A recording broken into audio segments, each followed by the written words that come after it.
সেদিন যে ঝড়টা উঠেছিল এই ঝড়টার জন্য লাইটের অনেক প্রবলেম হয়েছে। দুদিন ধরে এখানে ভালো করে লাইট নেই। হ্যাঁ, মাঝে মাঝে আসছে, কিন্তু সেটা লো ভোল্টেজ, সেটাতে ফ্রিজও চলছে না, কিচ্ছু না। তাই ভাবলাম এই দুধের শটটা যেটা রেখেছিলাম সেটা খারাপ হয়ে যাবে, তার জন্য বের করে এনে এটাকে আমি এবার ঘি বানিয়ে নেব। প্রথমে এটাকে ভালো করে ব্লেন্ড করে নেব, 7-8 মিনিট ভালো করে চালিয়ে নেব। তারপর এটাতে একটু একটু করে জল দেব। দেখুন কি সুন্দরভাবে মাখনটা আলাদা হয়ে যাচ্ছে আর দুধটাও আলাদা হয়ে যাচ্ছে। এটাকে আমি একটা লোহার কড়াইয়ের মধ্যে তুলে নিচ্ছি। আমি ঘি বানাবার জন্য প্রায় লোহার কড়াইটাই ইউজ করি, কারণ অ্যালুমিনিয়ামের কড়াইটা ইউজ করলে না ওটাতে নিচে পুড়ে যায়, অনেকটা মাজতে অনেক কষ্ট হয়। তাই লোহার কড়াই করে নিচ্ছি, নিচটা ধরে না একদমই।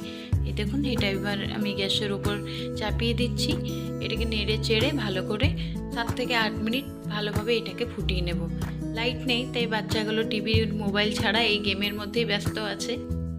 প্রথমে গ্যাসের আঁচটাকে বাড়িয়ে এটা একবার আমি ফুটিয়ে নিচ্ছি, তারপর গ্যাসের আঁচটাকে কম করে দেবো।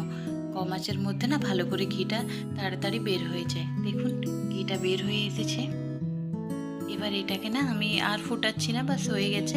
গ্যাসের ফ্লেমটা অফ করে আর এটাকে একটু ঠান্ডা করে তারপর ঢেলে নেব। আমি আরও অনেকটা সর জমিয়ে তারপরে একবারই ঘি বানাই, কিন্তু ফ্রিজটা চলছে না, কিছু উপায় নেই, এটা খারাপ হয়ে যাবে, তাই আজকে বানিয়ে নিতে হলো। এটা মোটামুটি 150 গ্রামের মতো ঘি বের হয়েছে। ঘিটা আরেকটু ঠান্ডা করে নিচ্ছি, তারপর ঘিয়ের কৌটোর মধ্যে ঢেলে দেব। ভিডিওটা এখানেই শেষ করছি। কেমন হলো না হলো কমেন্টে অবশ্যই জানাবেন। ধন্যবাদ।